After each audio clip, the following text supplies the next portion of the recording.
everyone, Connie from the Painted Photographer. Welcome back.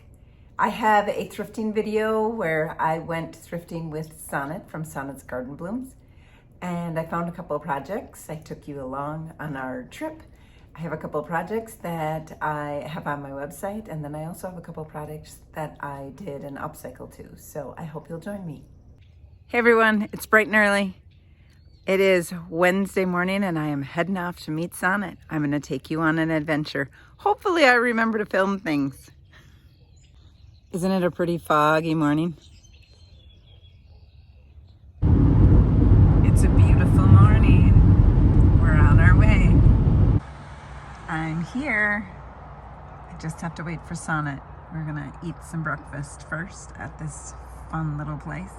Like that sign. I just had breakfast with Sonnet and we are on our way to a thrift store. This is so fun. I wish you guys were here. It's time to shop. And I'm starting on this end of the store. Sonnet is starting on the other side. She's down there somewhere. This store is like jam-packed. This whole end cap is set up for spring. Look at this bird. Obviously it needs a different paint job, but yeah, that's $1.99. What do I think? I had this. I think I sold this. And I believe it's Avon. That is $3.99. But yes, I've had this one. I don't remember if it's sold on my website. I'll have to take a look. What I'm looking for mostly when I go to thrift stores is wood items. I'm drawn to the wood items and seeing if I can repurpose them, make them over, give them a new life. So I go through and I check out especially all the signs. There was a ton of signs, wood signs. They usually have a hanger on the back, so they make it easy to upcycle, and or they're a shelf sitter. So you just sand off what's on there, and then you make it over with your new upcycled wording or photos or decoupage paper, however you want to upcycle it. So there was a bit of Christmas in this aisle, not too much, not like when we see it in another place of the store, but not a whole lot of things that I was interested in, but definitely a lot of good finds for someone.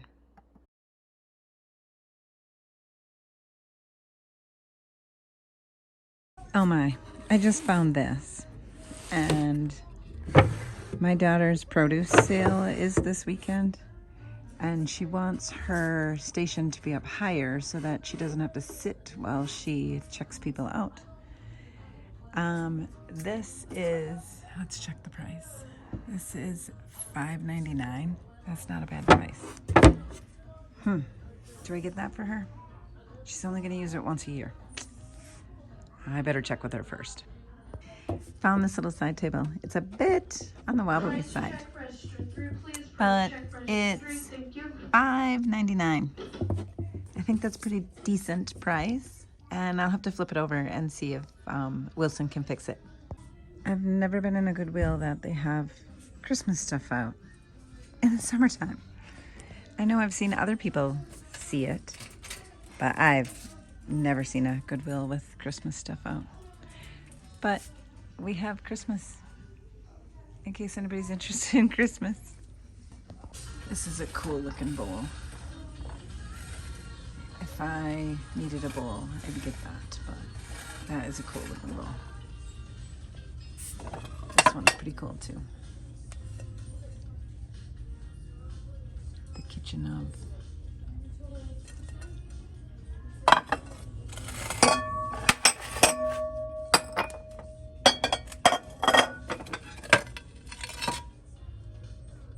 $3.99 for that one.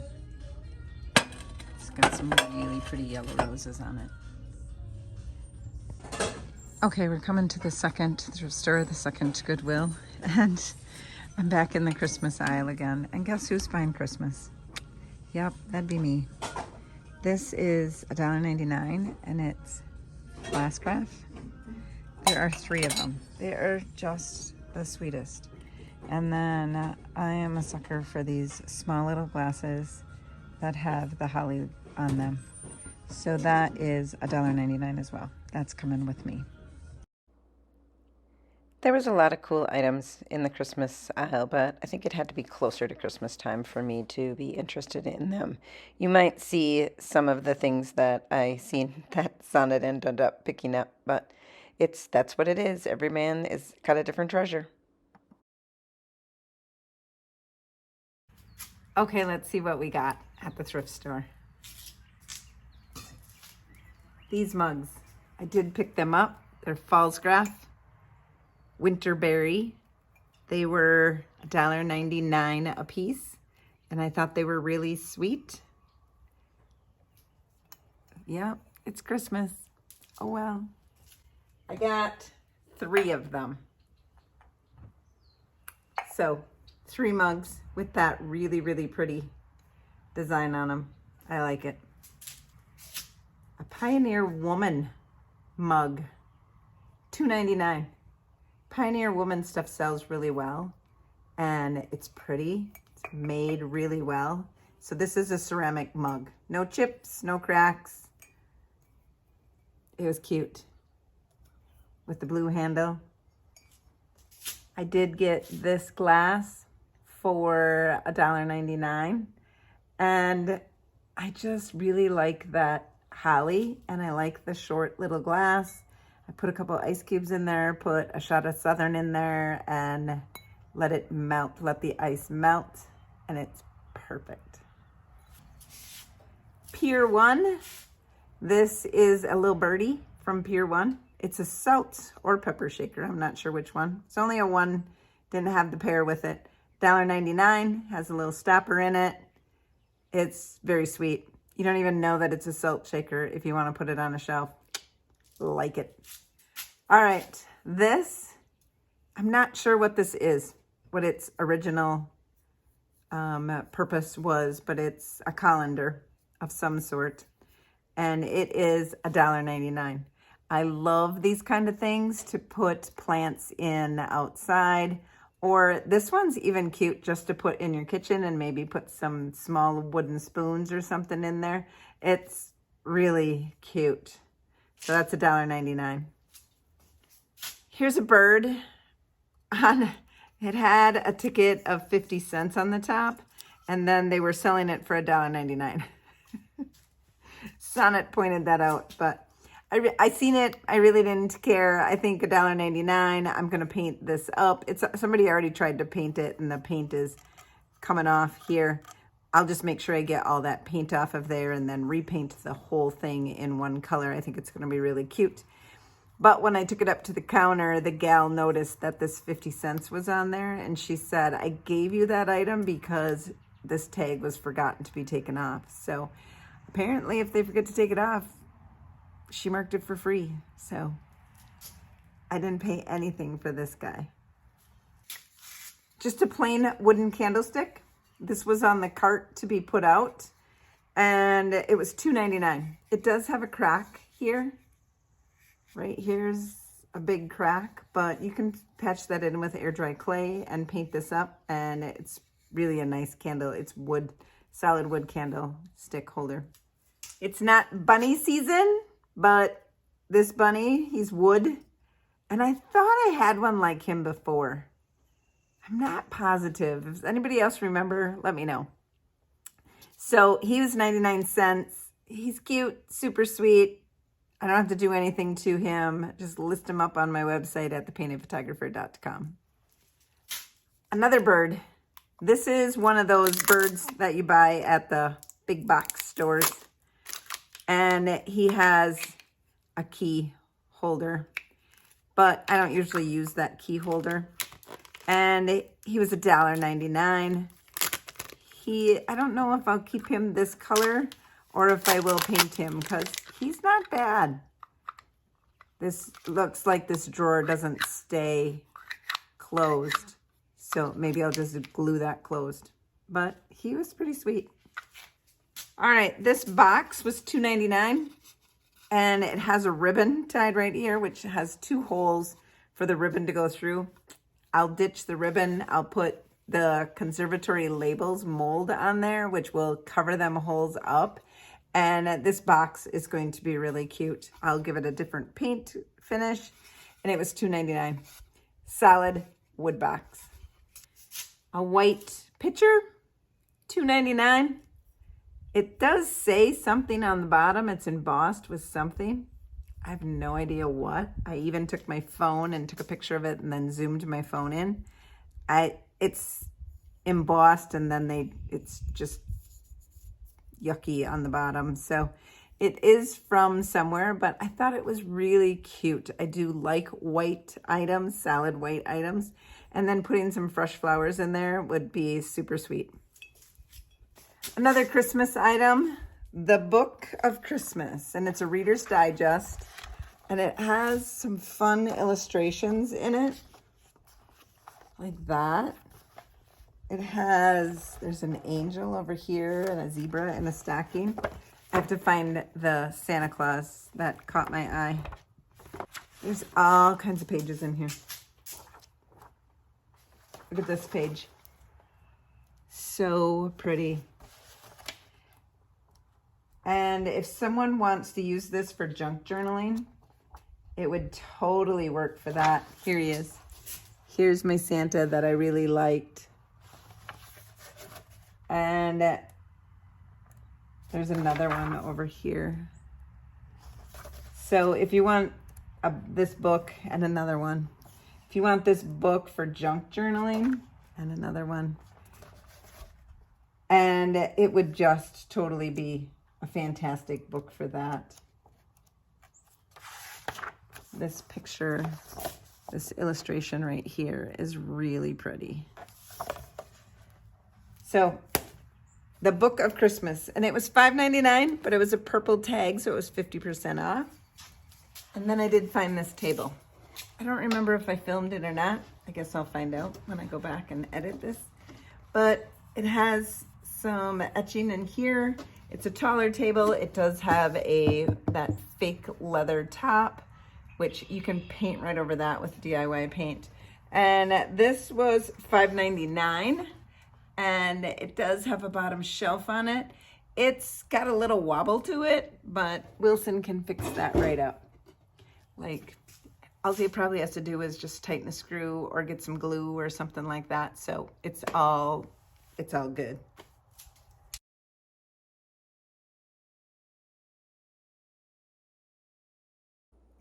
Here's the bird figurine that I bought. It had some old paint on it, so I had to take a piece of sandpaper and sand that off to make sure I get all the chunks that were loose. I wanted the figurine to have the same look, so I went and took the DIY Cottage Colors in Anvil, and I painted the entire thing in Anvil. The Cottage Color is not water-based, so it won't wipe off if I would decide to distress it after. The entire thing got a second coat just to make sure I had a nice even coverage. After that was all dry, then I took the Apothecary, the clay-based paint. This one you could distress if you chose to. I put that right over top of the anvil. You can see what a nice coverage I got, making sure that the entire base was the same color. So sometimes the prep is worth it in the end. The first coat covered really well, but I did give it a second coat, and then on the third coat I just made sure I covered up some of the spots where you could still see the black coming through. I love the solid coverage of this figurine, so I decided not to distress it to the black, and then also just added a clear coat and a white wax. Let me know in the comments what you think of this. For the next project we have this raw wood candlestick, and then a plastic bird that's supposed to be like a key holder. I'm going to use the Cottage Color in Americana. I'm going to stick with the same type of theme. For the Cottage Colors, you do have to stir the product because all of your pigments will settle on the bottom. So make sure that you stir it very well before you use it. Painting the Cottage Colors, this has a built-in sealer, so there's no reason to seal it afterwards. It does go on very wood on raw wood. It covers extremely well, and it goes a long ways. You can see how long that one dip of a brush stroke lasted on this raw wood, and it has really great coverage. The next is this plastic bird. It does go on all surfaces. I haven't found any surface it doesn't go on yet and cover very well. So I painted this plastic bird in the Americana as well, and his coverage was really good too. I did give him a second coat, but it didn't really need it. Next, since it does have a built-in sealer, I went straight in with the DIY white wax and went and put just a really good coat of white wax onto the project so that it would make sure it got into all the crevices and sealed that up really, really well. And then I went and took a paper towel and wiped off the excess, giving it a nice finish of just having that, I don't know, kind of a softer look to it than not having the white wax on there at all. So the it's not a damp rag, it's a dry rag. You take the dry rag and you wipe off the entire project, and since it does have that built-in sealer, there's no reason to give it any clear. And then I take the paper toweling and I hold onto the project so that I don't put my fingerprints in there. Here is the difference between the white waxed and the not white waxed. So it's just a little bit of a softer finish. So I liked the softer finish. I am a fan of the DIY white wax. It goes on extremely well. It comes off very well. It just has a really beautiful look to it. So I went ahead and gave this little bird a white wax treatment as well, and it made his little wings and stuff pop a little bit more than they did before. So he got the same treatment as the candlestick, and they can pair together really, really well. Here is the finished project, and they go nicely together with a little lamb's ear on the bottom. I think they turned out really, really well. I wanted to show you the difference between Apothecary and Americana. And the statue was done in Apothecary, and that little bird was done in Americana. So very similar, just two totally different looks to them. Let me know in the comments which ones you like better, the Americana or the Apothecary. The next project was this wood box. Whomever painted it before did a really nice job of painting it in this color that almost matches Apothecary or the Americana. The only thing is it had that ribbon with these two holes in it. So I do not like those two holes, so I'm going to cover that up with the Conservatory Labels mold from IOD. And I take cornstarch and I put it inside the mold to make the clay release a little bit more. It's like dust in a cake pan. So just dump out the excess. I roll the clay into a snake-like form like when you were in grade school, and stick it all into that mold where you're going to take your finger and remove the excess. There's a microfiber rim, so it comes off really easy and you know exactly where it's supposed to be. You're going to make sure that you don't have a hump on the back side, because then it won't sit onto your project very well. So make sure that that's flat and doesn't have any excess clay in it. And after you get that all into the mold, you're going to turn it over and you'll have the label, perfectly molded label to cover up those two holes. Then you'll take Type Bond wood glue, put it on the back of your label and smear that all around so you make sure that you get all of the edges. You can either use a paintbrush or your finger, whichever you prefer, and then just lay it down and let that dry. Now on the inside, there were those two holes that are going to look kind of goofy on the inside. So I took some wood glue, put it inside the holes, and then I pushed the clay into those holes to cover them up. I'm going to paint the inside, and you're not even going to know that those holes are there with that air dry clay. It works really, really well in this medium. I smashed my label a little bit, so there they are, perfectly filled holes. After the clay was completely dried, I took a piece of sandpaper and sanded the back side of those holes so that you're not going to be able to see the markings that are on them. And after it's painted, you will never even know that there were holes there. So I took my DIY beadboard paint and I went right over top of the conservatory mold.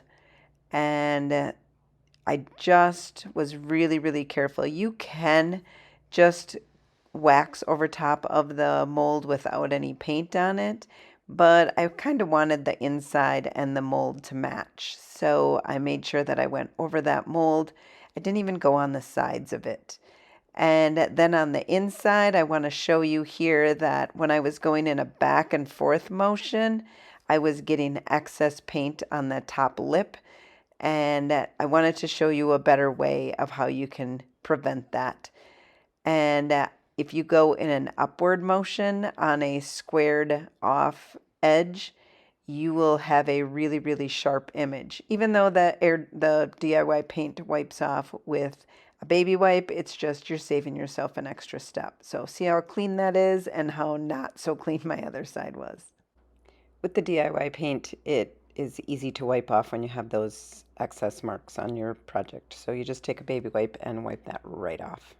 To finish off this project, I took the DIY's Big Top.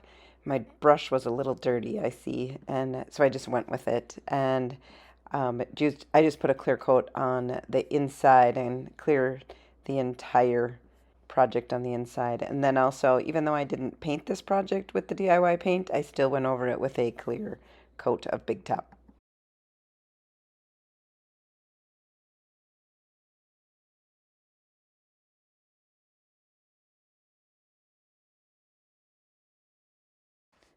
Next up on the project is this little table that I found, and I decided to paint it in Little Black Dress from DIY and give this table a new life with just black paint. And with the black paint, it only needs one coat. It really is very highly pigmented. There was no reason to give it two coats, and I like a more distressed look anyway, so I just gave this one good coat of DIY paint.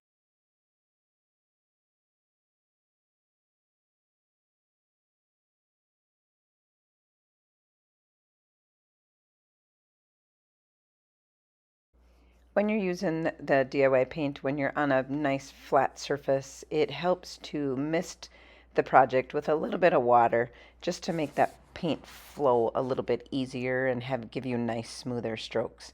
The top of this table was that pleather. It was a leather pleather look. It needed a new facelift. It was worn, very, very worn.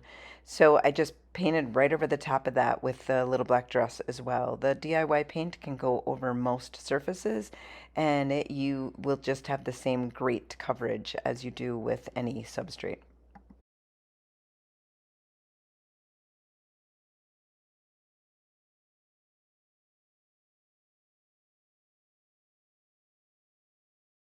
When I'm working on the top surface, I like to make sure that all of my brush strokes are going the same direction. So I move the brush from one side to the other, staying in the same direction. Next up, I wanted to put a stencil on the top of this table, so I took my DIY paint in beadboard and an old scruffy brush that I had. It's got some nice stiff bristles, and I put that stencil right on the top and started in a swirling motion. I decided that there was some edges that I was going to make a mess, so I decided to tape them off and before I finished stenciling. So then I just went over the entire stencil with that beadboard paint. And you don't need a really thick coverage. You want the thinner the paint, the better, because then you're going to have some nice clean surfaces to it. And I used the Big Top and I sealed everything in. You can see how I'm sealing around the stencil. So I went all the way around the stencil and just sealed everything in where it was solid black and no white paint. And I had distressed this table, so it's got some good distress on it, and you can see that wood grain coming through. Then I take a baby wipe and look at how much black pigment comes off of my Big Top. So I didn't want that to smear with my white. That's why I went ahead and did the outside surface first and made sure that I'm just going very lightly over top of the stencil so I don't smear that black paint into the white wording.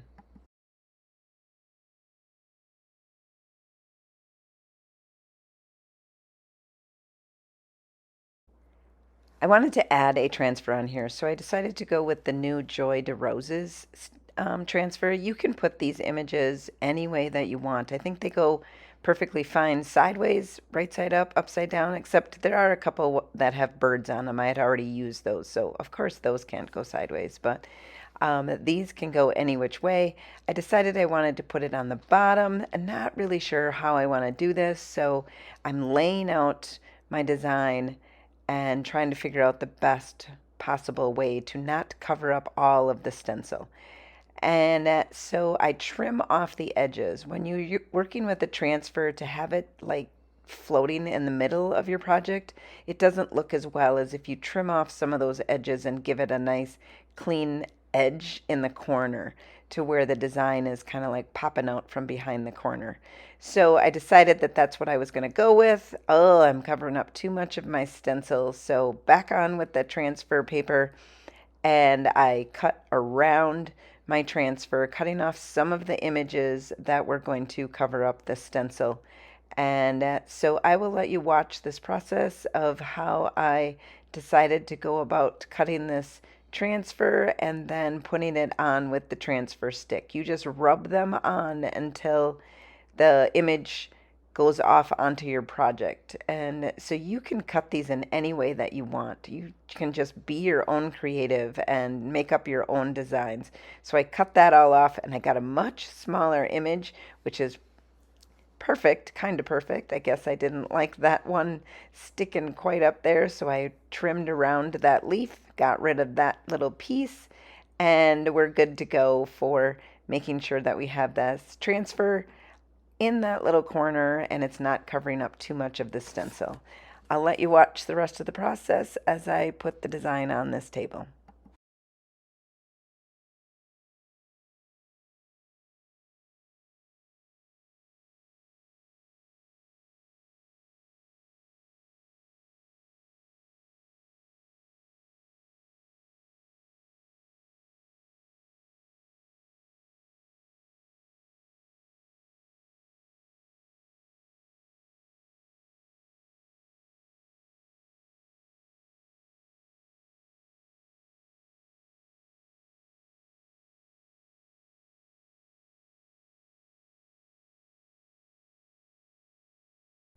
After that design is all transferred on there, I went ahead and used a 120 grit sandpaper, sanded some of that down to make it look not so sharp.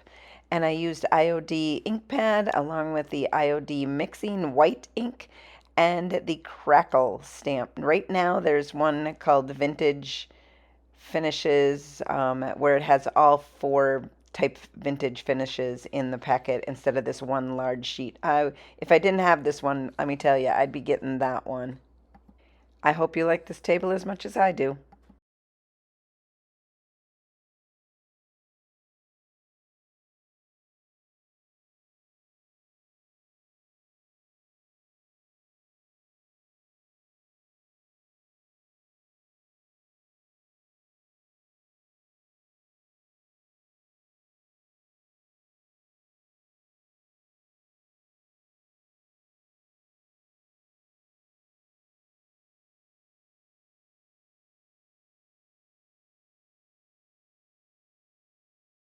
Those were some fun projects, weren't they? Thanks for joining me. And just a little reminder, if you haven't subscribed, please do that now.